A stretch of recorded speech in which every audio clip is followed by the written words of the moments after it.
Rasulullah mengajarkan sab'atun yudhilluhumullahu yawma la dhilla illa zilluh. Ada 7 golongan manusia yang di akhirat nanti akan langsung mendapat perlindungan dari Allah Subhanahu wa taala. Pertama, imamun adil, adalah pemimpin yang adil. Sebab apa? Pemimpin yang adil melindungi banyak rakyat, maka pantas di akhirat dilindungi oleh Allah Subhanahu.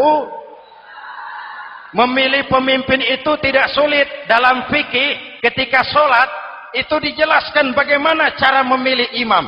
Siapa yang diangkat jadi imam? Pertama, a'lamuhum, orang yang paling alim di kampungmu siapa? Angkat jadi imam. Yang paling alim, paling menguasai persoalan sehingga bisa membawa bangsa keluar dari kesulitan. Pemimpin yang bisa menyelesaikan masalah, bukan yang menimbulkan masalah. Apalagi kalau pemimpinnya jadi masalah, bagian dari masalah. Ini namanya pengurus jadi urusan. Di kampung saya ada 2 orang, alimnya sama. Yang mana yang jadi imam?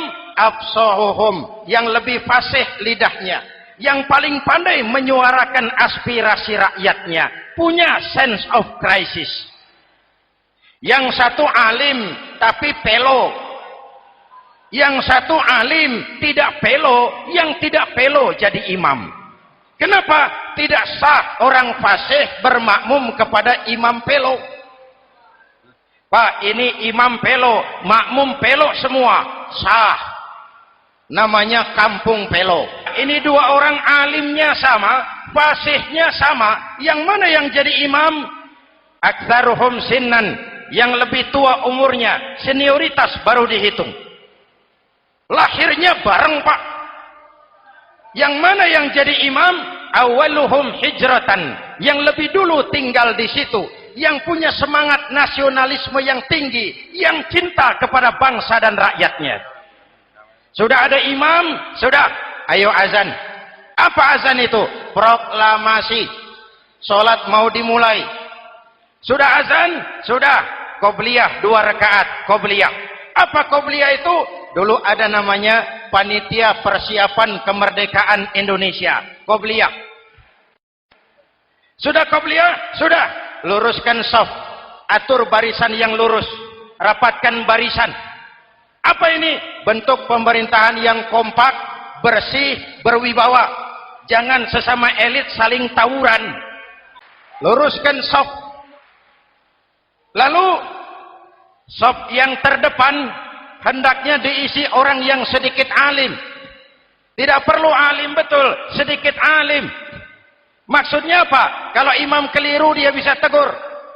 Kalau imam salah dia bisa tegur. Kalau imam batal dia bisa gantikan. Ini wakil-wakil makmum. DPR, DPRD. Sudah, ayo imam pimpin sholat. Sepakati dulu kita mau sholat apa? Rakaatnya berapa? Surah yang mau dibaca apa? Pakai sujud tilawah apa tidak? Supaya makmum tidak kaget-kagetan. Rakyat harus dikasih tahu pemimpinnya mau kemana. Visinya apa? Supaya makmum ikutnya ikhlas. Jelas? Hadirin yang saya hormati, kita memerlukan pemimpin yang adil, yang menaungi rakyatnya, sehingga dengan demikian nanti mereka akan dinaungi langsung oleh Allah Subhanahu.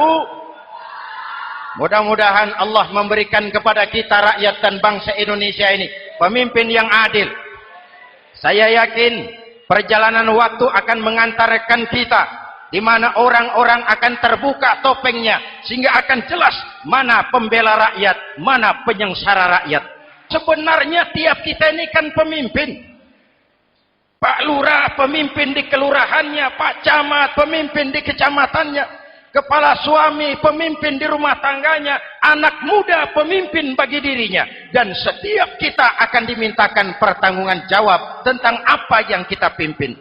Marilah setiap kita berusaha menjadi pemimpin yang adil. Satu. Yang kedua, syab nasya'a fi ibadatillah, anak muda yang tekun beribadah kepada Allah. Amin. Adalah masa depan kita semua. Akan bagaimana Republik Indonesia, bahkan akan bagaimana Islam di Republik Indonesia 20, 30, 40 tahun yang akan datang. Anak-anak kita jawabannya. Hancurkan Islam, tidak usah menyegel masjid, tidak usah menutup pesantren, tidak perlu melarang pengajian. Cukup dengan meracuni remaja dan pemuda Islam, menjauhkan mereka dari agama dan ulama. Kalau mereka sudah jauh dari agama dan ulama, tinggal menunggu pergantian generasi. Kalau yang sudah 60 tahun ke atas, itu saya anggap angkatan selamat. Generasi tanda seru.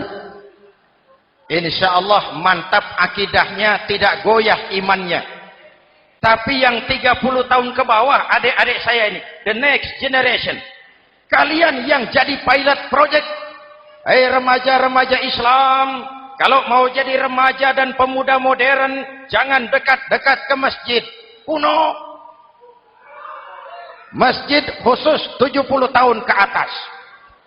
Baca Quran kampungan, ngaji urusan akhirat. Seiring dengan itu, modernisasi diartikan dengan westernisasi. Kau tidak bisa jadi pemuda modern kalau semua yang datang dari barat belum kau telan mentah-mentah. Kau harus bisa bergaul seperti orang barat, berpakaian seperti orang barat, berumah tangga seperti orang barat, makan minum seperti orang barat. Kalau nyanyi lagunya lagu barat yang orang lain nggak ngerti, kamu juga nggak tahu. Narkoba dalam segala bentuknya. Maka muncullah generasi-generasi santai, generasi-generasi salon yang mencoba mencari pelarian hanya dengan kesenangan sesaat, tapi menghancurkan masa depan yang pasti. Mengalirlah free love, free sex, Samenleben, hidup bersama di luar nikah alias kumpul. Sudah hancur, tinggal menunggu pergantian generasi. Oleh karena itu, adik-adik saya, para remaja, para pemuda, kalian harapan kami semua. Di pundak kalian, kami pertaruhkan hari depan bangsa dan negara ini. Hidup cuma putaran menunggu giliran. Ada saat datang, ada waktu pergi. Ada hari lahir, ada saat kembali. Ada hari dilantik, ada saat untuk menyerahkan jabatan. Hidup cuma sekadar menunggu giliran. Karena itu kepada kalian saya ingatkan satu ucapan orang bijak. Hai anak muda, berpikirlah kau di waktu pagi. Bekerjalah di waktu siang. Makanlah di waktu sore. Dan tidurlah di waktu malam. Berpikir di waktu pagi. Belajar mumpung masih muda.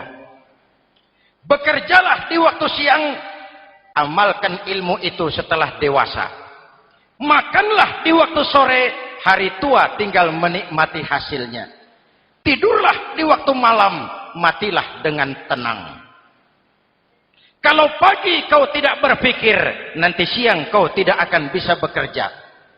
Kalau siang tidak kerja, nanti sore mau makan apa? Kalau sore tidak makan, alamat malam nggak bisa tidur. Aja waktu muda maunya santai-santai saja, dewasanya bingung. Kalau dewasanya bingung, hari tua terlunta-lunta.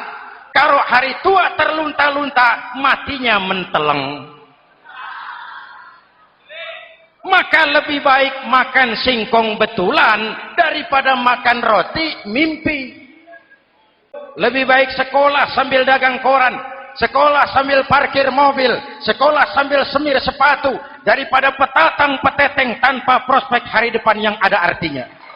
Kedua, yang nanti akan langsung mendapat perlindungan dari Allah, anak muda yang tekun ibadah. Kalau orang tua tekun ibadah, pantas.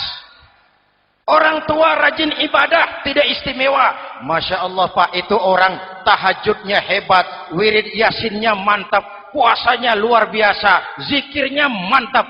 Umurnya berapa? 70. Wajar. Lalarwi sanjo. Sudah larut senja. Kalau 70 masih jadi preman, kapan tobatnya? Tapi kalau ada anak muda, darahnya masih mengalir dengan panas, keinginannya masih sejuta khayal, dia bisa salurkan di jalan Allah, itu amat disukai Allah, dan itu akan mendapat perlindungan langsung dari Allah Subhanahu. Kita sampai kepada golongan ketiga yang nanti dinaungi Allah. Itu siapa? Rajulun qalbuhu mu'allakun bil masajid, seseorang yang hatinya selalu terpaut kepada masjid. Masjid memang tempat melaksanakan sholat, tapi lebih dari itu dia adalah pusat kegiatan umat. Umat Islam dengan masjid seperti ikan dengan air, tidak boleh berpisah. Ada hadis qudsi mengajarkan, inna buyuti fil ardil masajid wa inna zuwari fiha ummaruha. Rumahku di permukaan bumi adalah masjid. Orang-orang yang memakmurkan masjid adalah tamuku. Dari masjidlah terpancar semangat silaturahmi, dan itu yang sangat kita perlukan sekarang. Di tengah-tengah kerentanan kita sebagai bangsa, masjid harus jadi lem perekat. Di sini siapapun yang datang mengucapkan assalamualaikum, betul? Menebarkan salam, menebarkan rasa damai, bersalaman. Kata Nabi, ma min muslimaini yaltaqiyani fayatasafahani illa ghafarallahu dzunubahuma. Apabila dua orang Islam bertemu lalu bersalam-salaman, Allah akan menghapuskan dosa yang terjadi di antara kedua orang itu. Bangsa kita sedang rentan perpecahan. Benih-benih disintegrasi bertebaran di mana-mana. Maka mari kita kembali ke masjid untuk menyusun semangat kebersamaan, meluruskan saf, merapatkan barisan, dan menerjemahkannya di luar masjid. Ini ada kaitannya dengan faktor yang keempat, yang langsung dilindungi Allah. Siapa mereka? Rajulani tahabba fillahi ijtama'a alaihi wa tafarraqa alaihi. Dua orang yang bersaudara, bertemu karena Allah, berpisah karena Allah. Itu akan dilindungi langsung oleh Allah di hari akhirat nanti. Dua orang bersaudara, bertemu karena Allah, berpisah pun juga karena Allah. Tadi dalam perjalanan ke sini, saya melalui sebuah desa. Masih ada sisa-sisa tawuran antar desa. Saya tidak sebutkan desanya, itu rahasia perusahaan. Saya cuma prihatin, siapa lawan siapa, siapa yang kita bakar rumahnya, siapa yang kita sambiti dengan batu, siapa yang kita rugikan, padahal urusannya kadang-kadang sepele. Di satu desa misalnya, cuma urusan kaset jadi tawuran antar desa. Ini kan hal yang sangat sepele. Padahal Nabi mengajarkan dengan keras, kalau dua orang Islam saling bertengkar, al-qatil wal maktul finnar. Yang membunuh dan yang dibunuh, dua-duanya neraka. Sahabat bertanya, ya Rasul, kalau yang membunuh masuk neraka, pantas. Kenapa yang dibunuh neraka juga? Rasulullah senyum lalu berkata, yang dibunuh pun sudah punya niat membunuh, cuma keduluan dibunuh. Andai kata tidak dibunuh, dia yang akan membunuh. Mari kita renungkan, kenapa sebagai bangsa kita seperti tercabut dari akar budaya kita. Kita jadi beringas, kita jadi brutal untuk hal yang sepele. Yang satu teriak Allahu Akbar, yang lain teriak Allahu Akbar. Siapa lawan siapa? Dulu Bung Tomo teriak Allahu Akbar, musuhnya londo. Sayyidina Hamzah, Khalid bin Walid teriak Allahu Akbar, yang dilawan kafir. Abu Jahal, Abu Lahab, Abu Sufyan. Sekarang si Ali lawan si Hasan, Hasan Allahu Akbar, Ali Allahu Akbar. Siapa lawan siapa? Kenapa kita jadi begitu mudah menggunakan nama Tuhan untuk melampiaskan ambisi pribadi? Kenapa Allahu Akbar yang begitu sakral kita lepas cuma untuk pelampiasan sebuah dendam? Dua orang yang bersaudara bertemu karena Allah, berpisah karena Allah, itu ukurannya. Kau di jalan Allah, kau saudaraku. Keluar dari jalan Allah, selesai persaudaraan sampai di sini. Yang kelima, rajulun zakarallaha khalian fafadat ainahu. Seseorang yang mengingat Allah dalam kesunyian lalu berlinang air matanya. Tengah malam, dikala orang sedang tidur, dia bangun munajat, gemersik tikar tersentuh tangan, laksana lambaian tangan malaikat maut datang hendak merenggut nyawa. Terbayang dosa yang pernah dia kerjakan, air mata berurai membasahi pipi tanpa terasa. Orang yang munajat semacam itu nanti langsung mendapat perlindungan dari Allah Subhanahu. Saya pernah baca hadis qudsi, merinding bulu kuduk saya mendengar hadis qudsi ini. Terbayang Indonesia saya, Indonesiaku, Indonesiamu, Indonesia kita semua. Apa kata Allah dalam hadis qudsi? Inni la ahammu bi'azabi ibadi. Kadang-kadang aku muak melihat tingkah laku manusia. Aku kepengen turunkan azab. Kalau azab turun di bumi, kita sudah merasakan banjir di mana-mana. Manado banjir, Sumatera Barat banjir, Jambi banjir, Bengkulu, tanah longsor di Purworejo, Cilacap banjir, Sukabumi gempa, Pandeglang gempa, ekonomi terpuruk, antar kampung tawuran, antar elit di atas tawuran. Aku pengen turunkan azab, tetapi kata Allah, ketika aku melihat orang-orang tua yang sujud di keheningan malam, bayi-bayi tanpa dosa masih menyusu, binatang ternak melata mencari makan, murkaku surut, azab aku tarik kembali. Ayo renungkan hadis ini. Allah mau marah enggak jadi, azab ditarik, kesulitan diangkat, pertolongan datang, ada yang meredam murka Allah. Allah mau marah enggak jadi. Kenapa?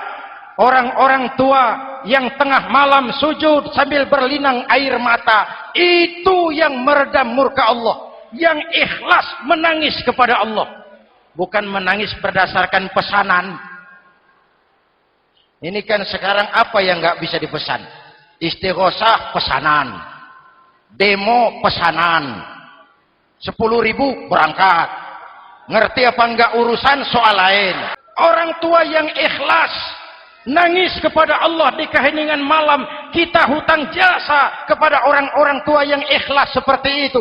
Itu yang menjaga keselamatan bangsa. Allah mau murka enggak jadi, sepanjang masih banyak orang-orang tua yang sujud di tengah malam. Amin. Yang kedua, bayi tanpa dosa masih menyusu. Tanpa dosa, binatang melata mencari makan.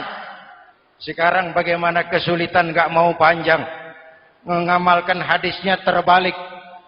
Yang disuruh itu orang tua tengah malam sujud, bayi tanpa dosa nyusu. Sekarang ini orang tua tengah malam nyusu, bayi tanpa dosa dibuang ke tempat sampah. Akibat pergaulan bebas, bayi tanpa dosa dibuang ke tempat sampah. Orang tua tengah malam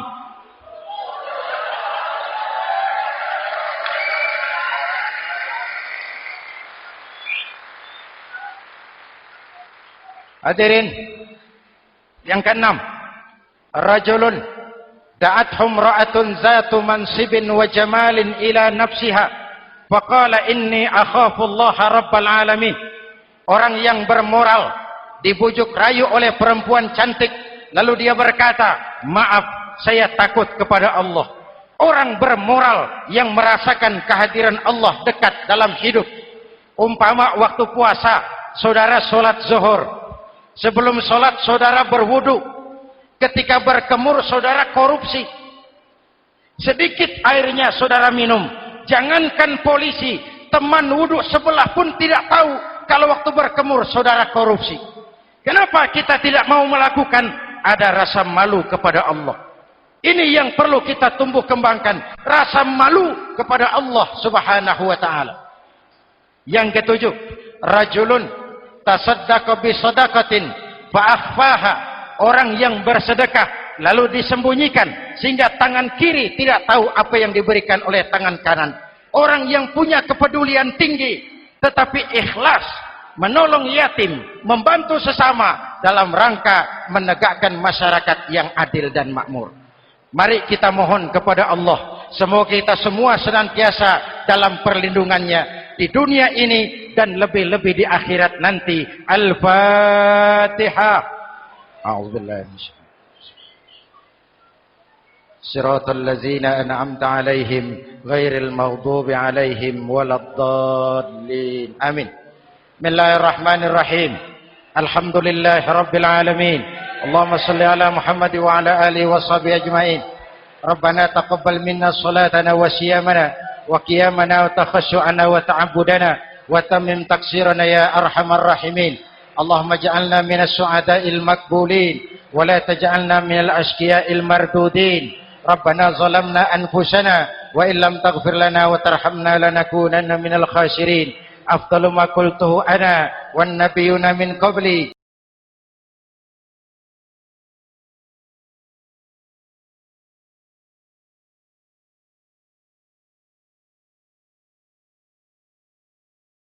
La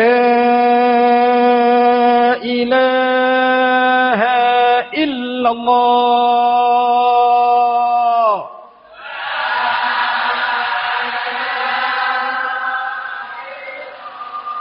La ilaha illallah.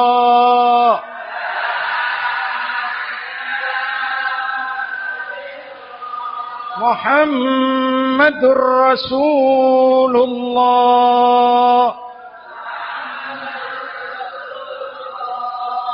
La ilaha illallah.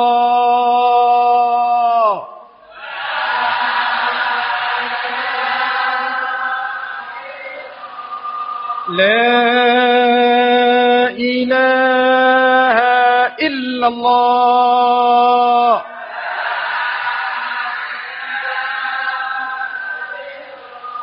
Muhammadur Rasulullah.